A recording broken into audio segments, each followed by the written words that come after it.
कल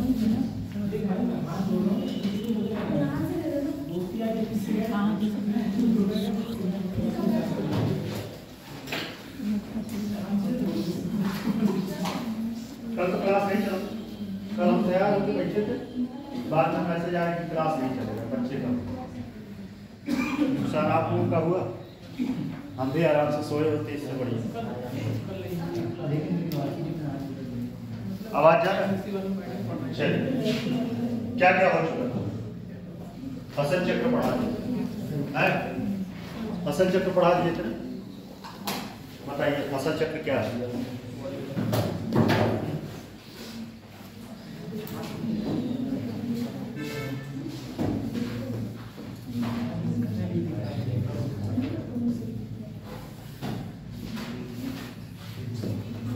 बताइए फसल चक्र।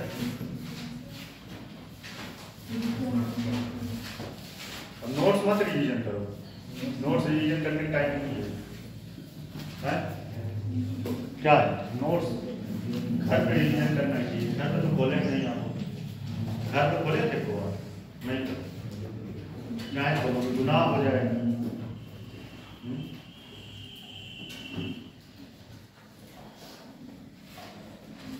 बताइए फसल चक्र क्या है? बताइए।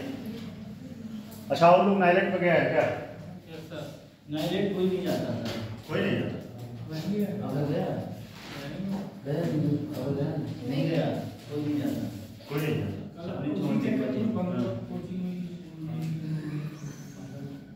बताइए फसल चक्र क्या है? बताइए फसल चक्र। हाँ, बदल बदल क्षमता बढ़ जाती है, उससे क्या होता है? उर्वरक क्षमता बढ़ जाती है। ठीक है, फसल चक्र के लाभ क्या है? लाभ क्या है? जमीन की उर्वरकता बढ़ती है, पीएच मान घटता है या बढ़ता है? पीएच मान बढ़ेगा तो सही होगा, पीएच मान घटेगा तो सही होगा, तो सही हो, तो सही होगा। और जमीन की उर्वरकता बढ़ती है, पीएच मान घटता है। ठीक है? हाँ,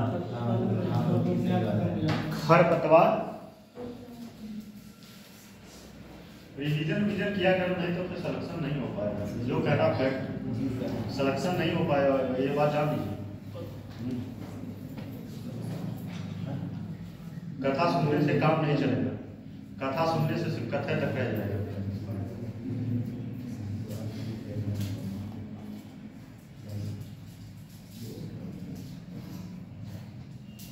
फसल चक्र का डेफिनेशन कौन बता सकता है? लिखवाए थे डेफिनेशन।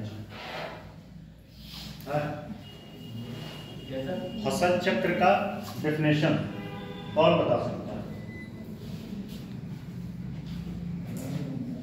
किसी निश्चित क्षेत्रफल में निश्चित भूभाग पर फसलों के विभिन्न फसलों को उगाना, विभिन्न फसलों को एक साथ। ठीक है, फसल चक्र। ठीक, उसके लाभ क्या क्या थे? पीएच मान, ठीक, और क्या था? कीटों का नियंत्रण। पहला चीज क्या था? मृदा की उर्वरकता बढ़ेगा। ठीक, पीएच मान कम होगा। बताइए लॉन्सी, आपका लॉन्सी नाम है नैन्सी है? यहाँ पर ब्लैक बोर्ड में क्या नाम है? LANSHY। अच्छा, लांसी। भगवान, बहुत परिवार वाले आपके बड़ा अच्छा नाम रख दिए, लांसी। इसका मतलब क्या होता है? ये इंटरव्यू में पूछते हैं, मुझे अपने नाम का अर्थ पता है जीत का। क्या होता है जीत का? जिसको कोई जीता ना, जिसको कोई जीत ना सके। मुझे कोई जीत नहीं सकता। अपने नाम का अर्थ जरूर गूगल करके जान लीजिएगा। अपने नाम का अर्थ जो है वो इंटरव्यू में आपके फायदा करेगा। और आपके नाम से ही जो है आपका बिहेवियर होता है। आपका नाम जो है, आपका नाम और उसके बाद date of birth, date of birth का गुणांक जो है ऐड, जैसे मेरा 6 नंबर बनता है। ठीक, 6 नंबर वाले जो है जीवन में बड़ा ऊपर जाते हैं।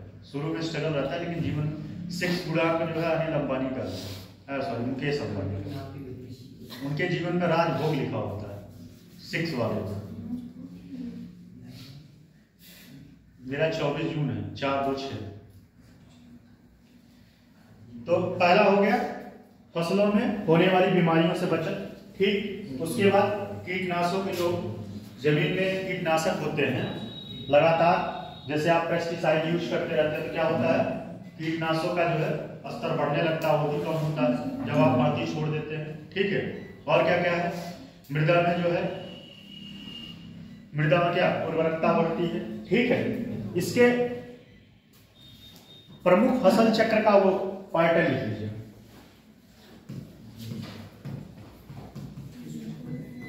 कौन कौन सा है, ठीक है, लिखिएगा। सुनिए, ग्राफ कैसे बनाना समझ लीजिए। ग्राफ ऐसे ही बनाना, ऐसे करके बनाना, ठीक। ऐसे बनाइए और इस तरफ लिखिएगा परती आधारित फसल,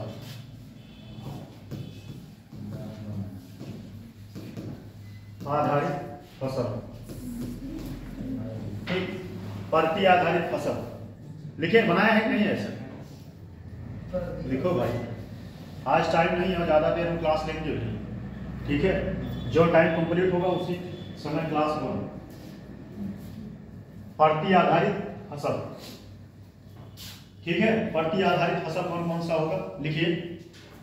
गेहूं मूंग, ऐसे ऐसे करके लिखिएगा, गेहूं, ठीक। एक गेहूं मूंग नहीं, मूंग गेहूं,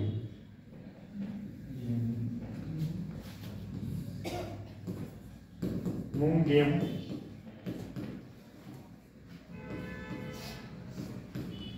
मूंग गेहूं, ठीक। कॉमा करके लिखिएगा, मूंग गेहूं, धान चना, धान चना, धान चना, ठीक। अगला है मटर, मटर, मेथी। अच्छा बताइए, मेथी किस फसल का,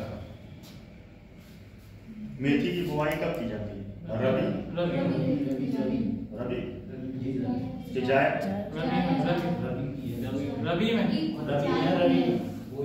कर लीजिए, दोनों सही, रबी और जायद दोनों सही। रबी तो ये बताया कि जायद नहीं था, ठीक है। और बरसीम, और वो परवल, परवल, खरीफ, जायद, जायद सही है, जायद। और चना, रबी है, रबी। चलिए, पहला हो गया मूंग गेहूं, धान चना, ठीक है। उसके बाद मटर मेथी, ठीक, मटर मेथी, लहसुन मिर्च, लहसुन मिर्च, लहसुन मिर्च, लहसुन मिर्च आदि। फिर उसके बाद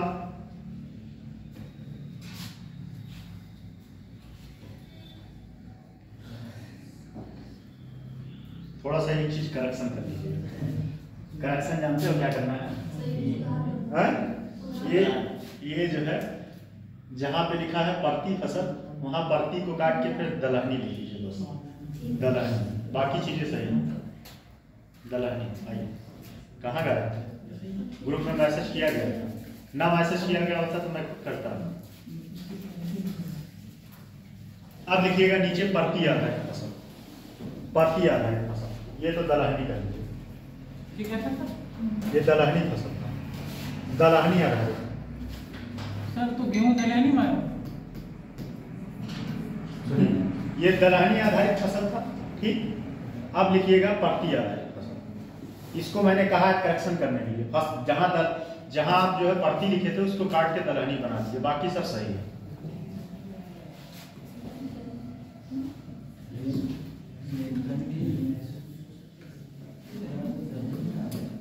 परती आधारित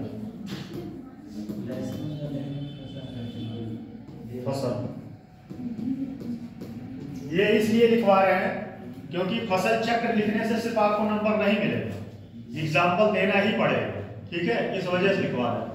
नहीं तो हमको जरूरत नहीं था लिखवाने की। प्रति आधारित लिखिएगा, प्रति पहले लिखिएगा प्रति, फिर गेहूं, बार बार क्यों ये आता है, गेहूं, प्रति गेहूं, फिर प्रति धान। बात समझ रहे हैं नहीं? नहीं समझ रहा, समझा रहे हैं। देखिए पहले फसल को जो है प्रति छोड़ दीजिए, प्रति मतलब कुछ बुआई मत करिए, ठीक, बिना बुआई किए फसल को एक बार प्रति छोड़ दीजिए। अब 1 साल के लिए प्रति हो गया।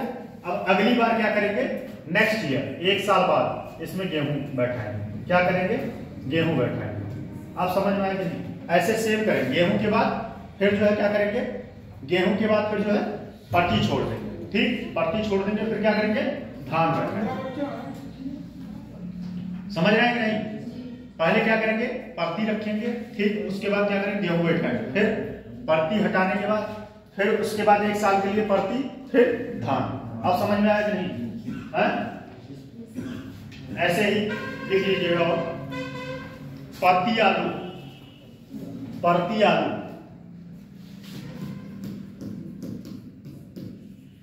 आलू, प्रति आलू, आलू। हरी खाद आधारित, हरी खाद, हरी खाद आधारित, हरी खाद आधारित लिखिएगा।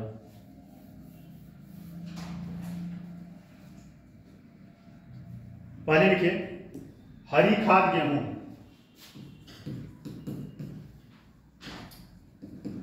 खाद गेहूं, हरी खाद मतलब 1 साल जैसे समझिए। क्या करेंगे, पहले 1 साल जो है खेत में उर्वरक डालेंगे, कौन सा, गोबर वोबर डालेंगे, हरी खाद, ठीक। जब वो खेत 1 साल में तैयार हो जाएगा तब नेक्स्ट ईयर क्या करेंगे, उसमें गेहूं बैठाएंगे, ठीक। समझ में आ रहा है कि नहीं? गेहूं बैठाएंगे, ठीक है। फिर लिखिएगा क्या होगा, फिर हरी खाद आधारित, फिर हरी खाद धान लिख लीजिए, हरी खाद धान, हरी खाद धान। समझ रहे हैं कि सब ऊपर ऊपर उड़ रहा है? इसमें कुछ समझने वाला बात नहीं है भाई, एकदम फैक्ट है। बस ये है कि पहले हरी खाद 1 साल जो है फसल को आप तैयार करेंगे, उसमें खाद वाद डाल के नेक्स्ट ईयर गेहूं की बुआई करेंगे। अगर जो किसान है वो लोग को समझ में आ रहा होगा, आप लोगों को बेसिक में है, खेत में कभी गए नहीं, खेत में तो वैसे हम भी नहीं गए, लेकिन इतना पता है। रोज कैसे जाते हैं? अच्छा, कौन जाता है? हाँ यार, आप लोग जाते हैं, आप लोग जाती हैं खेत में? खेत में जाना चाहिए, खेत में एक अलग ज्ञान होता है। मटर खाना, चना का साग, मूंगफली, और मटर जो है अपने खेत से नहीं, दूसरे खेत से मजा आता है। हाँ, अपने खेत से तोड़ने नहीं। कभी चोरी किया मटर है? चोरी किया कभी मटर? नहीं किया, बड़े ईमानदार। चने का, मूंगफली का आप किए हैं? लांसी जी आप बताएं। नहीं किया, आप ईमानदार चेहरे से ही लगती हैं। ईमानदार, देखो सही बात यह है कि पूजा वूजा करने वाले लोग जो है चोरी नहीं कर पाते, हम खुद नहीं कर पाते, डर लगता है।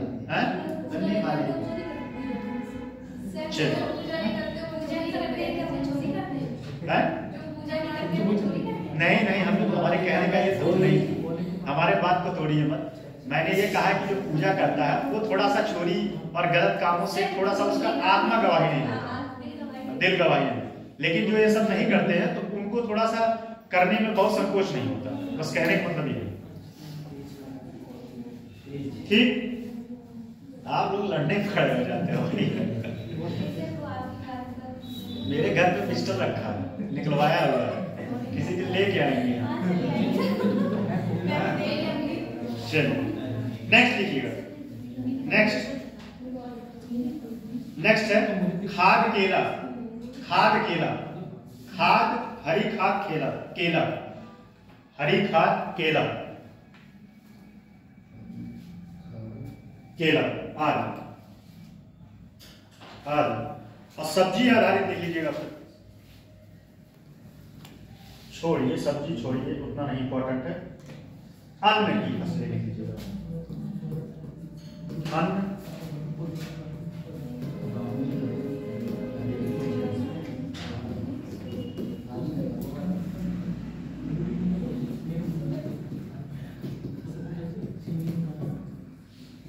अन्न की फसलों पर आधारित, अन्न की फसलों पर आधारित लिखिएगा। मक्का, मक्का, उर्द, गेहूं, मक्का उर्द गेहूं, मक्का उर्द गेहूं, चना गेहूं, चना गेहूं, मक्का उर्द गेहूं, फिर चना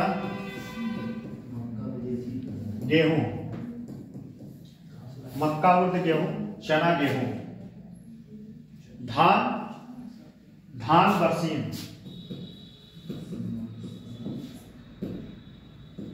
धान बरसीम, धान बरसीम, बरसीम नहीं बरसीम, बरसीम, ठीक है। मक्का जौ, मक्का जौ, मक्का जौ, ठीक। धान गन्ना, धान गन्ना, बस हो गया कंप्लीट। उत्तर प्रदेश में प्रमुख फसल चक्र, ये टॉपिक था, ये कंप्लीट हो गया। अब इसमें एक टॉपिक और बचा है जो आपको बता देते हैं। इसका फोन बज रहा है। उत्तर प्रदेश की प्रमुख फसलें और उसके लिए क्या क्लाइमेट होना चाहिए, कितना पानी जरूरत होता है, कहां कहां उसका एरिया है, वह फसल किस जगह पैदा होता है, ठीक है। तो अगला टॉपिक है, ये लिख चुके हैं, उत्तर प्रदेश की प्रमुख फसलें।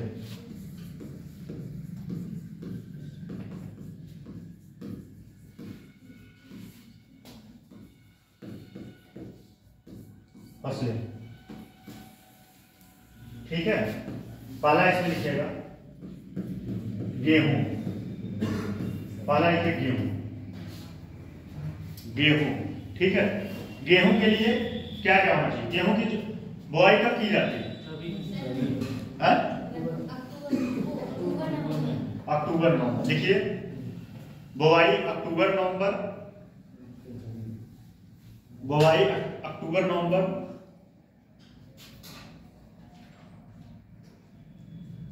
एवं कटाई कब होता है या कटाना, मार्च अप्रैल, ठीक। नेक्स्ट पॉइंट उसमें लिखिएगा बुआई। टेम्परेचर कितना, मतलब सिंचाई कितना होना चाहिए, सिंचाई जो है इसका होना चाहिए आपका 50 से 75, और ये आरओ में क्वेश्चन बना है, पीसीएस में भी बना है कि गेहूं की फसल के लिए सिंचाई कितना, जल की कितनी आवश्यकता होती है। तो कितना होता है 50 से 75 क्या किलोमीटर, सेंटीमीटर, ठीक। टेम्परेचर कितना होना चाहिए, 20 से 25 है, 20 से 25, ये सही बताए, लेकिन इसका एग्जैक्ट होगा 15 से 10 से 15, 10 से 15। लेकिन इनका भी सही है क्योंकि ग्लोबल वार्मिंग के इम्पैक्ट से अब ये आगे बढ़ रहा है, ठीक है। लेकिन ये यही है 10 से 15 डिग्री सेल्सियस टेम्परेचर होना चाहिए, ठीक, ठीक है। अब इसका लिखिए नेक्स्ट पॉइंट, गेहूं की सर्वाधिक उत्पादकता का क्षेत्र, गेहूं की सर्वाधिक उत्पादकता का क्षेत्र कौन सा है, नहीं नहीं लिखिए, उत्तर प्रदेश की बात कर रहे हैं, हरियाणा पंजाब कहानी, गंगा घाघरा दोआब, गंगा घाघरा दोआब क्षेत्र, क्या हुआ, गंगा घाघरा दोआब, गंगा घाघरा दोआब, कौन बता सकता है घाघरा नदी कहां से निकलती है, नेपाल, बहुत सही। आप 2-3 दिन नहीं आए, कहाँ गए थे, पेपर था, ट्रेन भी जल्दी आने को मतलब लेट हो गई।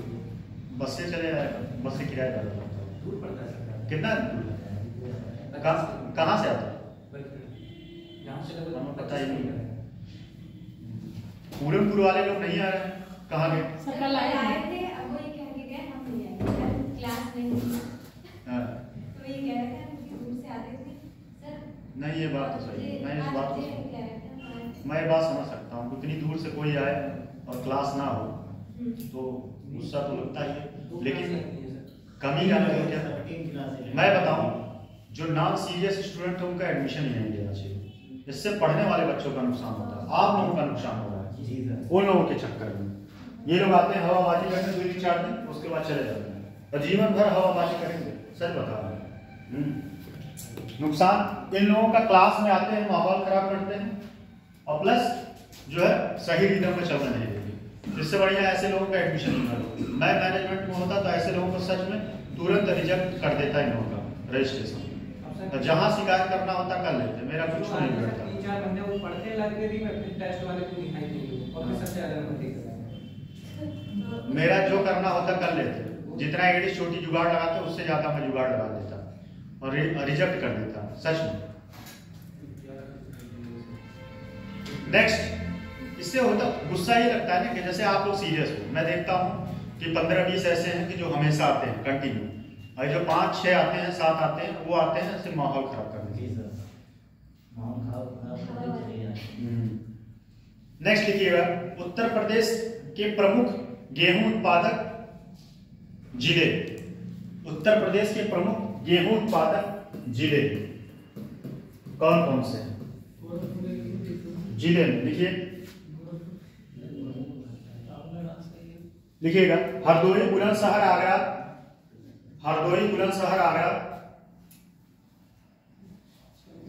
हरदोई बुलंदशहर आगरा, अलीगढ़ मुजफ्फरनगर, अलीगढ़ मुजफ्फरनगर, हरदोई बुलंदशहर आगरा, अलीगढ़ मुजफ्फरनगर, मुरादाबाद, मुरादाबाद इटावा कानपुर, मुरादाबाद इटावा कानपुर, फर्रुखाबाद और फतेहपुर, फर्रुखाबाद और फतेहपुर। आप लोगों ने एक चीज नोटिस किया कि नहीं, इन जिलों में यहाँ औसतन वर्षा कम होती है और गेहूं के लिए क्या जरूरत है? वर्षा की ज्यादा जरूरत नहीं होती। ठीक है,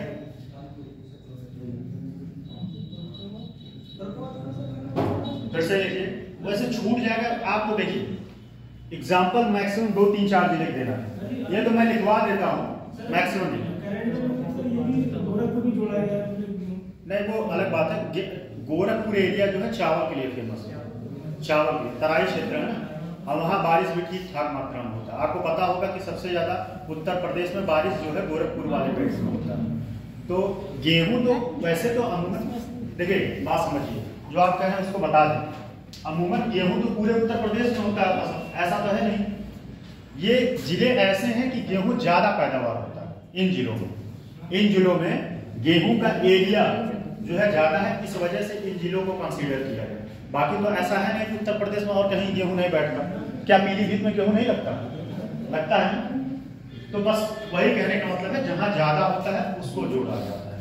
ठीक, अब लिखिएगा, छूट गया फिर से लिख लीजिए, बुलंदशहर, आगरा, अलीगढ़, मुजफ्फरनगर, मुरादाबाद, इटावा, कानपुर, फर्रुखाबाद, फतेहपुर। 1-2 जिला छूट जाए उससे कोई मतलब नहीं, 2-3 जिले आपको लिखना। फिर अगला आता है चावल, चावल या धान दोनों लिख लीजिए। चावल, धान से चावल, चावल धान से ही चावल होता है। हाँ, और धान से ही चावल होता है, ये तो मुझे भी पता है। हाँ? अब मैं एक क्वेश्चन पूछ रहा हूँ, बताओ, काला नमक चावल के में पैदावार सबसे ज्यादा कौन सा जिला है? एक मिनट, जिनसे पूछ रहे भाई बताइए। काला नमक, मेरा मजा लिए तो मैं आपका मजा लूं। काला नमक चावल उत्पादन में सबसे ज्यादा जिला कौन सा है? सबसे ज्यादा उत्पादन काला नमक जानते हो? खाए हो नहीं काला नमक? खाए, बहुत महंगा है, उसका तहरी बहुत अच्छा होता है। काला नमक चावल के उत्पादन में सबसे ज्यादा अग्रणी जिला कौन सा है? और वन डिस्ट्रिक्ट वन प्रोडक्ट में भी शामिल है। इतना हिंट दे दिए, वन डिस्ट्रिक्ट वन प्रोडक्ट। और उसको बौद्ध का भी कहा जाता है। भगवान बुद्ध जो है काला नमक चावल दूध खाते हैं। अब इतना हिंट दे दिए, इतना हिंट दे दिए। गौतम बुद्ध नगर में गौतम बुद्ध पैदा हुआ। गौतम बुद्ध नगर कहाँ है? कहाँ? इधर कहाँ? गौतम बुद्ध नगर कहाँ है? एक मिनट है, गौतम बुद्ध नगर नोएडा ही है उधर। अब मैं इतना हिंट दे दिया। अब एक मिनट, अब सारे लोगों से क्वेश्चन बताएं, सारे लोग मिलकर बताएं। सिद्धार्थ बोलिए, सिद्धार्थ नगर में चावल उत्पादन और वन डिस्ट्रिक्ट वन प्रोडक्ट में भी जो है शामिल है काला नमक। वहाँ काला नमक चावल बहुत ज्यादा पैदावार होता है। हमारे लाज में लड़के लेके आते थे, चावल बनाते थे, पूरा लाज महकता था काला नमक। देखिए यह खरीफ की फसल है। अच्छा हाँ, इसको लिख लीजिएगा, या रबी की फसल है। किसकी है? रबी की फसल। ऊपर लिख लीजिए, या रबी की फसल है या खरीफ की फसल है।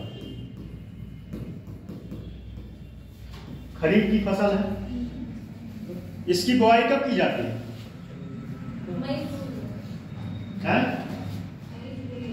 मई जून में बुआई की जाती है और सितंबर अक्टूबर में कटाई। तो लिख लीजिए, बुआई जो है मई जून में,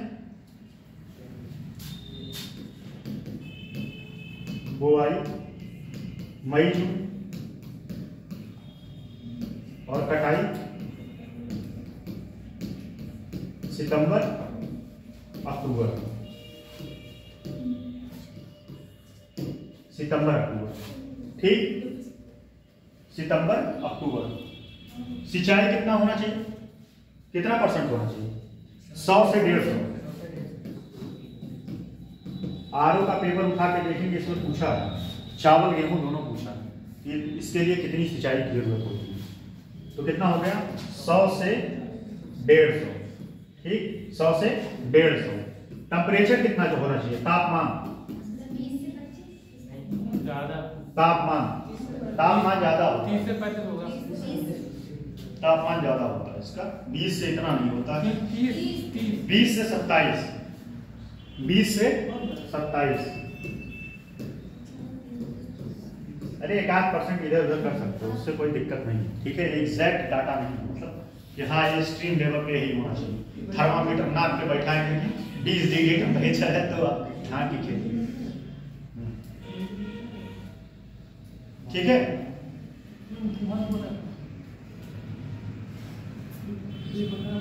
अगला पॉइंट लिखिएगा, चावल उत्तर प्रदेश के तराई क्षेत्र में,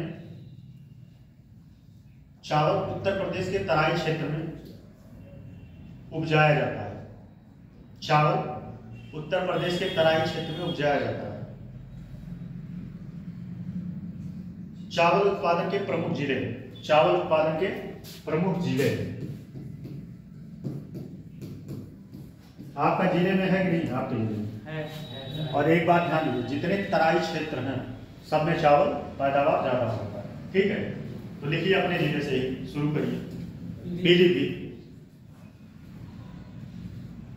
पीलीभीत लिखिए, ठीक है।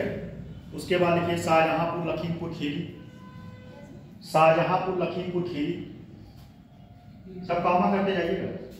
शाहजहांपुर लखीमपुर खीरी, बाराबंकी, महाराजगंज देवरिया गोंडा,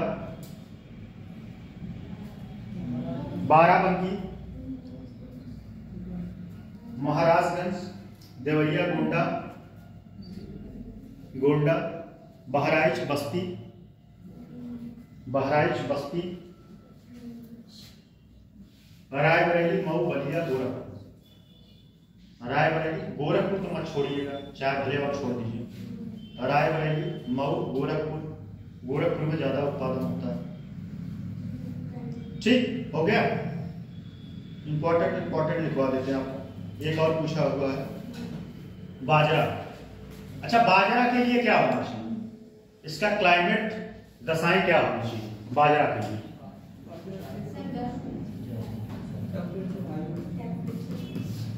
बाजरा, बाजरा इसके पहली बार तो सिंचाई के लिए कम पानी की जरूरत होती है, ठीक है। तापमान अधिक होना चाहिए और इसलिए सबसे ज्यादा कहाँ बैठा जाता है? चावल के प्रोडक्शन में सबसे ज्यादा अगर कोई डिस्ट्रिक्ट आएगा तो यही लगाएंगे। नहीं नहीं, ये आर्डर नहीं बताए हैं लोग, इसका उल्टा मत कर दिए भाई, ऐसा नहीं है। चावल के उत्पादन में डिस्ट्रिक्ट जो है गोरखपुर वाला, बेल्ट वाला ज्यादा वहां पे चावल उत्पादन, पीलीभीत नहीं है। हाँ, तो वो प्रोडक्शन जो आता है आर्थिकी आता है उत्तर प्रदेश का, आर्थिकी जान रहे नहीं, और उसमें जिले का नहीं पूछता ज्यादातर, उसमें ऑर्डर पूछता है कि चावल उत्पादन में उत्तर प्रदेश का क्या रैंक है, तो कौन से नंबर पे चावल उत्पादन चाहिए? दूसरे पे, सही। पहले कौन? यही तो ट्विस्ट, अभी से पढ़ा, सही है तमिलनाडु, अभी तक पश्चिम बंगाल था, अब थर्ड, सही है। इस बार का आर्थिक सर्वे पे पढ़ा कर थोड़ा दिमाग खुले, देश में क्या हो रहा है, ठीक है। अब आते हैं बाजरा के लिए पहली बात तो इसमें सिंचाई की जरूरत 50 सेंटीमीटर से भी कम, सिंचाई 50 सेंटीमीटर से कम, 50 सेंटीमीटर से कम की जरूरत होती है, ठीक है। वर्षा या सिंचाई दोनों की बात है।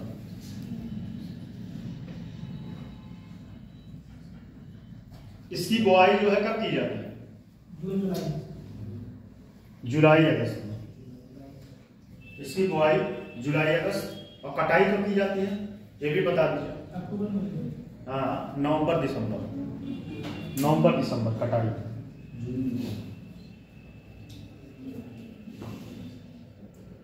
इसकी क्वालिटी ये है कि यह जो है बाजरा शुष्क प्रदेशों में होता है। कहाँ पे?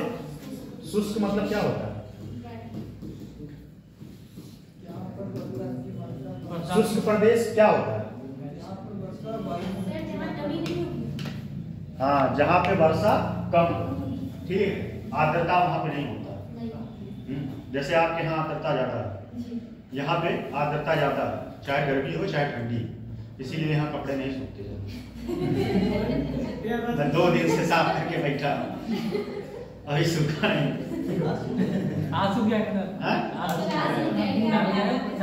देखो सर वहाँ ज्यादा खेती में देखते हो नहीं, प्रतापगढ़ की पीछे पड़ा। चलिए आगे लिखिएगा। इसके प्रमुख जिले लिख लीजिए। जिले कौन से हैं? तो इसमें जिला थोड़ा सा एक बात और ध्यान दीजिए, जब चीजें ना पता हो तो तुक्का लगाया करिए। अब तुक्का लगाने का मतलब क्या है, कैसे तुक्का लगाओगे कि जहां बारिश कम हो। अब बारिश कम हो तो उत्तर प्रदेश में कौन सा एरिया हो सकता है, कौन सा जिला हो सकता है?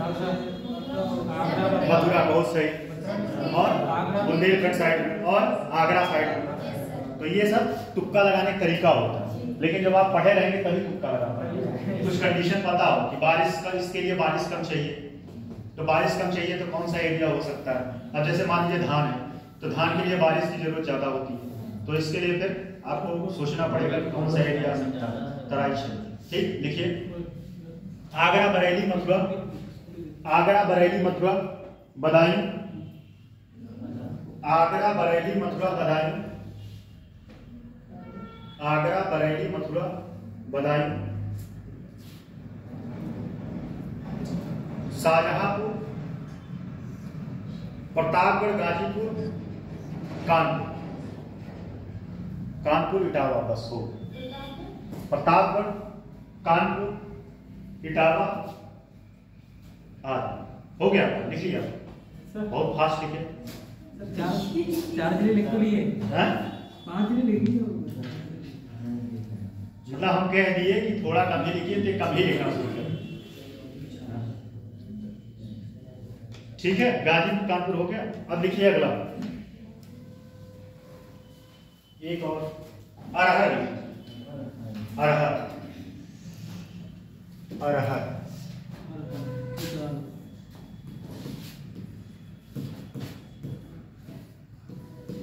ये भाई सबसे कह सकते हैं, मतलब मैं शब्द नहीं बोल सकता, वैसे वो शब्द ठीक है लेकिन बोलना उचित नहीं है। ये उसी टाइप का ये फसल है। इसको पानी की जरूरत बहुत कम होती है, ठीक है। इसको न खाद की जरूरत है न पानी की जरूरत है, बस बैठा दीजिए। अब उनसे डिस्कस कर रहे हैं सर क्या बोल सकते हैं, यही डिस्कस कर रहे हैं। पूछ रहा हूँ, अब जान लीजिए, मैं बोल ही दे रहा हूँ। बहया जानते हो नहीं क्या होता है? ठीक है। बहया नहीं पता? बहया एक जो है वो होता है, क्या नाम है, पेड़ का, मतलब थोड़ा सा गन्ने टाइप का होता है, और वो खासकर जहाँ पे पानी ज्यादा होता है वहां पे होता है। वो पौधा नहीं कह सकते, खरपतवार टाइप का होता है, मतलब उसको कहीं फेंक दीजिए वो आ जाता है, अपने लग जाता है। उसको कोई है नहीं है ना? हैं? उसको कोई है नहीं है, और बहया डंडे से चोट बहुत लगता है भाई, मैं तो मार खाया हूँ उसको। तो कहने का मतलब ये है कि ये उसी टाइप का फसल है। सर हमारे यहाँ क्या पता और कुछ बोलते हैं, बताओ। बहया जानते हो? बहया ही नाम है उसका। बहया बहुत सारे लोग जो है जो छप्पर नहीं छाते हैं। नरकुल है। हाँ, नरकुल नहीं भाई, नरकुल दूसरा होता है। नरकुल वो मजबूत नहीं होता वो। हाँ सर, डंडा उसका डंडा लेकिन बहुत मार खाने का काम आता है वो डंडा। यहाँ हमने कहीं नहीं देखा, यहाँ लेकिन हमने कहीं नहीं देखा, हमारे साइड में जाता है, ठीक है। तो उसी टाइप का होता है। देखिए बुआई कब की जाती है? हाँ, जून जुलाई, बहुत सही।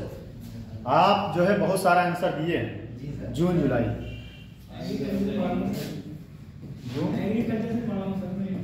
अच्छा, एग्रीकल्चर से पढ़े, तभी एग्रीकल्चर से तो ये भी पढ़े, बोल ही नहीं रहे। एग्रीकल्चर से आप भी पढ़े, बोल नहीं रहे हैं? एक बोला नहीं, तेज बोला करो अपने, कम से कम जिसमें आपको महारत हासिल है उसमें तो कम से कम अपने आप को दिखाओ।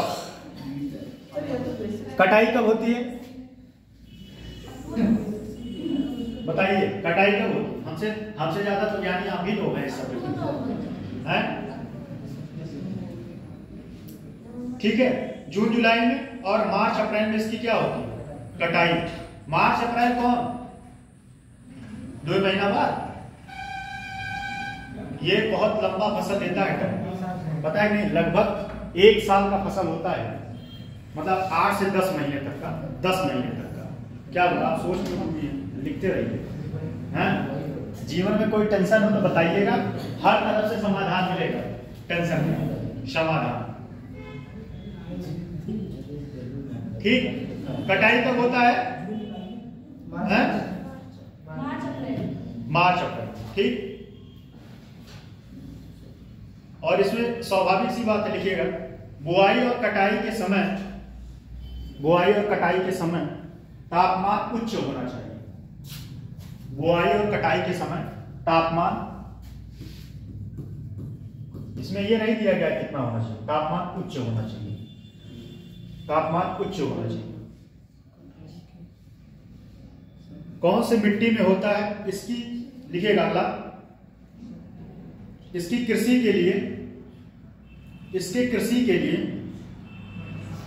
बलुई दोमट मिट्टी, बलुई दोमट, बलुई दोमट, बलुई दोमट मिट्टी, बलुई दोमट मिट्टी में इसकी फसल मतलब बोया जाता है, ठीक है। अब इसमें लिख लीजिएगा प्रमुख जिले, प्रमुख जिले कौन बता सकता है कौन से जिले होते हैं? अच्छा बताइए, बलुई दोमट मिट्टी कहाँ मिल सकती है, मतलब बलुई मिट्टी कहाँ मिल सकती है? थोड़ा दिमाग बताइए, कहाँ हो सकता है, कहाँ कहाँ? मिर्जापुर सुने हैं नहीं? मिर्जापुर इलाहाबाद, मिर्जापुर इलाहाबाद। मिर्जापुर कहाँ है? कालीन भैया, कालीन भैया, इसकी वजह से मिर्जापुर फेमस हो गया। नहीं सर, पूरा देश मिर्जापुर एक चीज के लिए और फेमस है, बताइए किसके लिए? कालीन। और आपको एक चीज और बता दें, संसद भवन में जो कालीन लगा है वो मिर्जापुर भदोही का है। लिखिएगा जिला इसका मिर्जापुर, प्रयागराज, चित्रकूट और फतेहपुर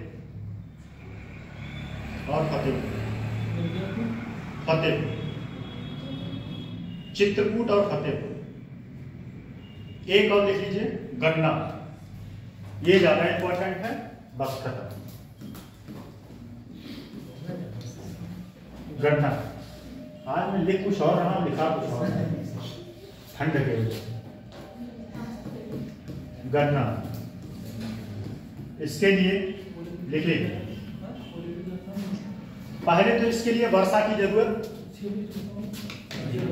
वर्षा कितना होना चाहिए? 100 से 200 सेंटीमीटर, 100 से 200 सेंटीमीटर। ठीक। तापमान कितना होना चाहिए? सेम वही, धान कितना तापमान इसका भी होना चाहिए? कितना धान का कितना तापमान था? तापमान 20 से 27 डिग्री सेंटीग्रेड। ठीक, 20 से 27 डिग्री। बुआई कब होती है इसकी? 2 बार होती है, 2 बार होती करने की बुआई। अच्छा, गन्ने में एक बात और होता है, एक बार लोग बैठाते हैं, ठीक, उसको काट देते हैं, फिर उसी का जो नीचे का होता है वो फिर बढ़ता है। 2 बार, उसको पेड़ी बोलते हैं ना, 2 बार होता है। अच्छा, ज्यादा उपजाऊ कौन होता है? जो पहली बार बैठाया जाता है कि पेड़ी? अच्छा, सेकंड वाला। अच्छा, पहले वाला ज्यादा नहीं होता। यहाँ तो गन्ना खूब होता है। ठीक है। अच्छा, आप लिखिए अगला, उत्तर प्रदेश के लगभग, लिखिएगा उत्तर प्रदेश के लगभग 13% भूभाग पर, 13% भूभाग पर गन्ना उपजाया जाता है। कहाँ का है? गन्ना उपजाया जाता है। 13% भूभाग पर गन्ना उपजाया जाता है। जब मैसेज जाया करे तो उस दिन क्लास बंक कर दो। मैसेज गया था ना ग्रुप में? हाँ, आज 9 बजे से क्लास था। तो जब मैसेज जाया करे तो कम से कम यहाँ क्लास आ जाया करो, नुकसान हो जाएगा आपका। वहां एक दिन छोड़ने से कुछ नहीं नुकसान होगा, यहाँ बहुत कुछ। क्या बोल रहे हैं? ये क्या बोल रहे हैं कि यहाँ भी नहीं नुकसान होगा? यहाँ भी नहीं नुकसान होगा। अच्छा, ठीक है। तो 13% भूभाग पे गन्ना बैठा जाता है। ठीक। अब इसके जिले कौन से हैं? प्रमुख जिले, ये ज्यादा इंपॉर्टेंट है।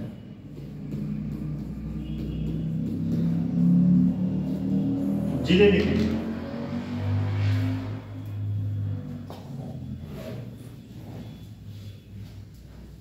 लिखिएगा पहला, लिखिएगा तराई क्षेत्र वाले।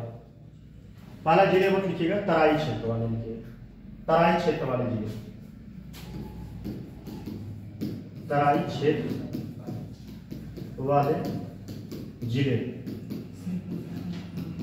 तराई क्षेत्र वाले जिले लिखिए। तराई क्षेत्र में कौन कौन से जिले शामिल हो सकते हैं? पीलीभीत और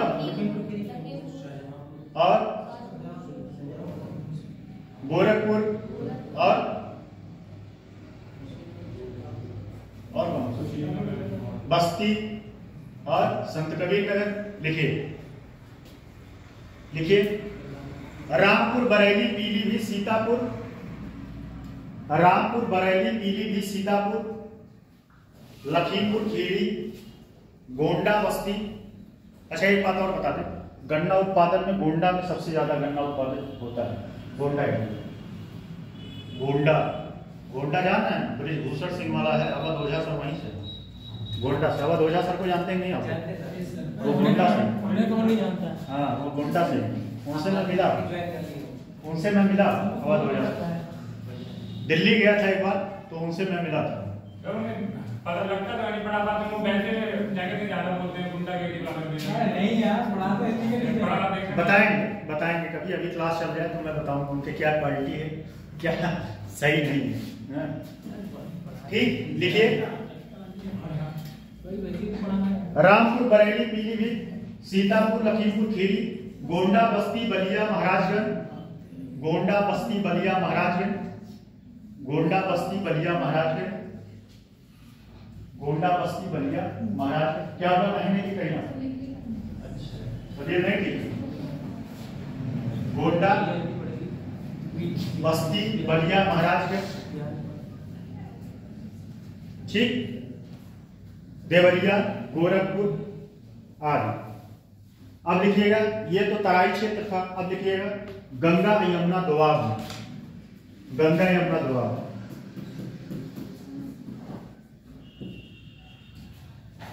गंगा यमुना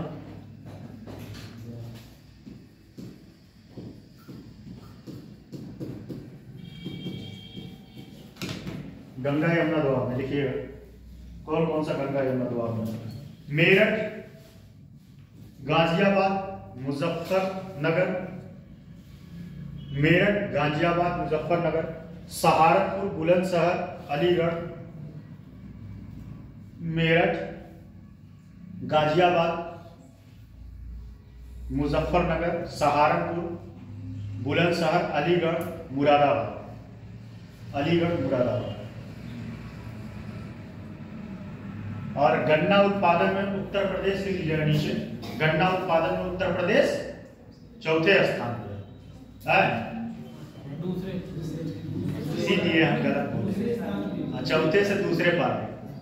और कोई तीसरा कोई बोल, हाँ पहले गन्ना उत्पादन में उत्तर प्रदेश पहले स्थान है। मध्य प्रदेश का महाराष्ट्र, मध्य प्रदेश नहीं लिखेगा। उत्तर प्रदेश गन्ना उत्पादन में प्रथम स्थान, ठीक। चलिए अब प्रमुख जिले लिखिए, कहां से जिले।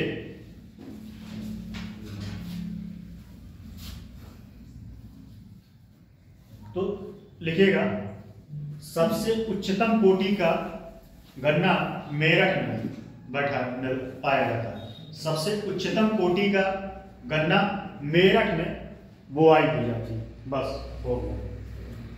और एक बात और, यह जो है ये कौन सी फसल है, कौन सी फसल है? यह है व्यवसायिक फसल। क्या है? व्यवसायिक, कॉमर्शियल, ठीक, नकदी फसल। अच्छा ये बताइए चाय क्या होगा? नकदी फसल, सही है। और तंबाकू, तंबाकू नकदी, ठीक है।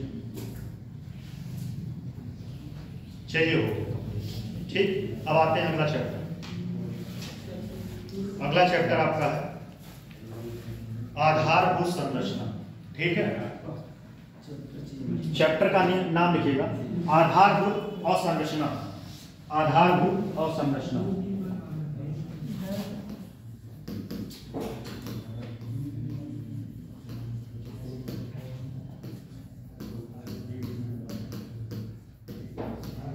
ये वैसे हम 5वां पेपर में आप लोगों को पढ़ा चुके हैं, लेकिन इसमें कुछ और चीजें हैं जो बताना जरूरी है, इसलिए इस टॉपिक को लाया।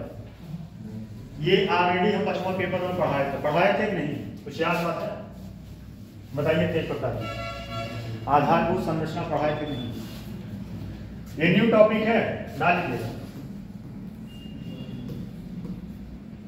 और एक बात जान लीजिए, इसके बाद आपका ज्योग्राफी शुरू होगा, फिर साइंस है, उसके बाद क्लास खत्म। क्लास मैक्सिमम मान के चलिए आपका 15 से 20 दिन का और बचा है, उसके बाद बाय बाय टाटा।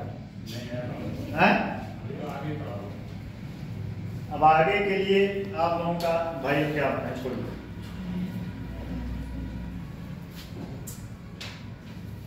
आधारभूत संरचना, ठीक। आधारभूत और संरचना में क्या है?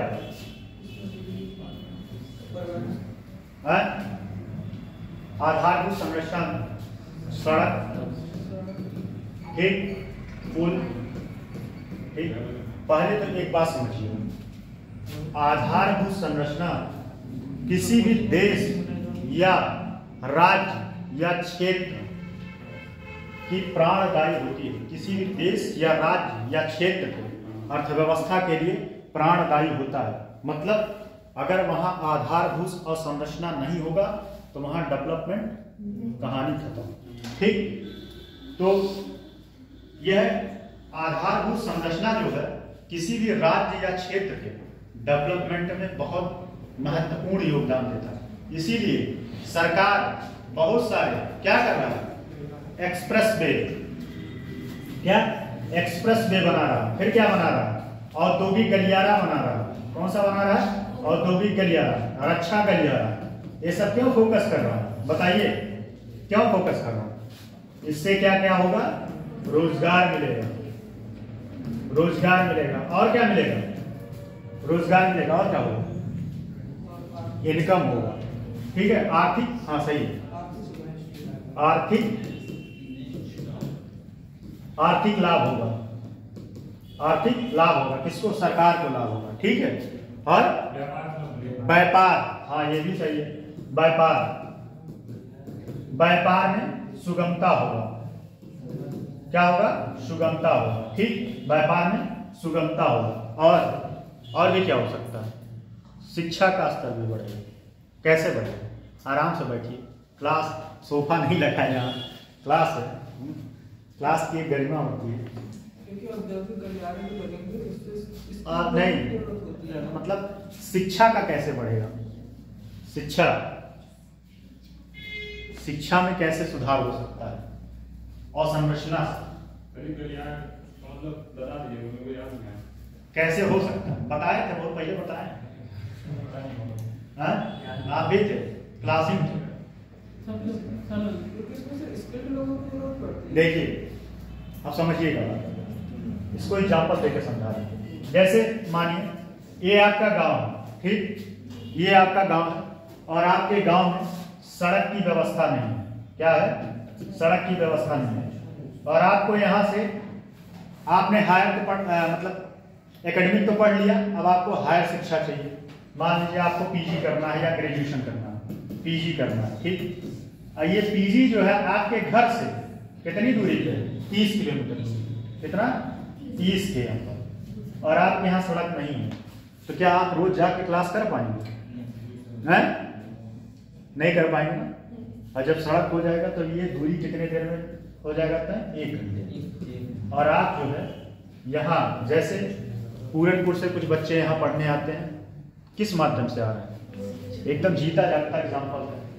और संरचना उसमें ट्रेन, हाँ एक बात और ये भी आया, और संरचना में सड़क तो आया ही, ठीक है, मतलब परिवहन, इसमें रेल भी आएगा, क्या आएगा, रेल भी आएगा, और जलयान भी आएगा, जलयान, और एक और आएगा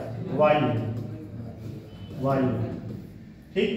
ये सारी चीज इसमें अवसंरचना में आएगी, ठीक है। और इससे क्या लाभ होगा, सड़क आपका, मान लीजिए अब आप जो है यहाँ पे जाके पीजी कर सकते हैं, और इससे इस गांव के, मान लीजिए ए गांव है, इस ए गांव का लिटरेसी बढ़ेगा कि नहीं, है? सड़क बनने से बढ़ेगा कि नहीं, बस वही है, शिक्षा में सुधार। देखो चीजें बताना, मास्टर चाहे तो इतना कॉम्प्लिकेटेड बना दे, मास्टर चाहे तो कितना आसान बना दे। अब देखो डेफिनेशन तो मैं लिखवाता, मैं चाहता हूँ चीजें एकदम आसान तरीके से समझना। बात समझ में आया। और संरचना की क्या क्या इंपॉर्टेंस है? पहली बात तो यह किसी भी अर्थव्यवस्था के लिए प्राणदायी काम करता है, प्राणदायी, ठीक। और संरचना अगर ठीक है उस राज्य की या उस देश की, तो वहां आर्थिक प्रगति होती है। क्या होती है? आर्थिक प्रगति। जैसे अमेरिका, जापान और ब्रिटेन, क्या और संरचना बहुत अच्छा है। विश्व का सबसे बड़ा रेलवे मार्ग पता है कहाँ है? ये पढ़े होंगे आप लोग, रूस में, ठीक। व्लादिमीर करके ऐसे नाम है, ठीक, बहुत लंबा है। तो ये सब सारी चीजें हैं। अब इसमें थोड़ा सा इसका परिचय लिखिए, फिर उसके बाद और भी जो चीजें आएगा मैं बताता हूँ, ठीक है। तो लिखिएगा, लिखिए, किसी भी परिचय लिखिएगा, किसी भी देश की आर्थिक एवं सामाजिक, किसी भी देश की आर्थिक एवं सामाजिक समृद्धि उस देश की आर्थिक संरचना के, थोड़ा तेज लिखिएगा, किसी भी देश की आर्थिक एवं सामाजिक समृद्धि, किसी भी देश की आर्थिक समृद्धि उस देश की आर्थिक संरचना के सीधे समानुपाती होता है, सीधे समानुपाती होता है। आर्थिक समृद्धि की, एक मिनट आप बताइए, आर्थिक समानुपाती, हाँ कौन बताएगा इस समानुपाती का मतलब क्या होता है? मैं तो जानूं, परपोषण। इससे क्या होगा, इसका मतलब क्या है? एक बढ़ेगा तो दूसरा घटेगा, दूसरा भी बढ़ेगा, समानुपाती कभी होगा बराबर में, कभी समानुपाती होगा। समानुपाती में क्या होगा, बढ़ेगा कि घटेगा? बढ़ेगा तो मेरे साथ, हाँ, अगर एक बढ़ेगा तो दूसरा भी उसी के साथ बढ़ेगा, हाँ। और विद क्रमानुपाती होता है कि एक बढ़ेगा तो एक घटेगा, अपोजिट होता है उसमें। तो अगर आर्थिक अवसंरचना जो है, अवसंरचना बढ़ेगा तो क्या होगा, आर्थिक समृद्धि होगी, और संरचना घटेगा तो आर्थिक समृद्धि कम होगी। इतना बात समझ में, लिखिएगा। समानुपाती होती है। पूर्णविराम, बहुत से विकसित राष्ट्रों ने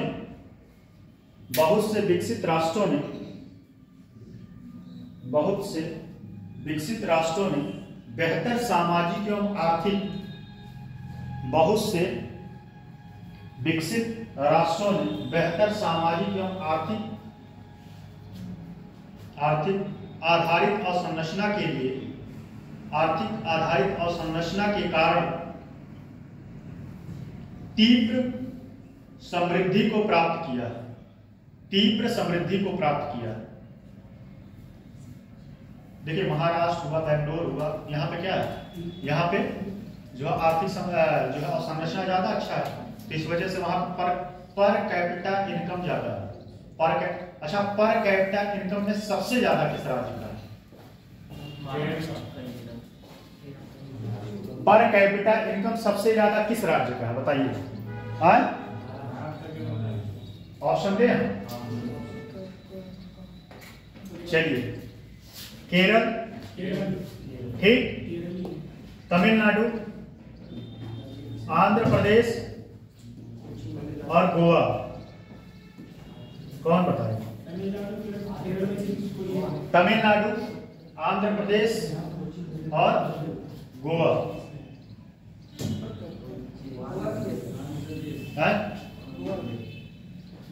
कहाँ का? सही है, गोवा का पर कैपिटा इनकम सबसे ज्यादा है, गोवा। ठीक,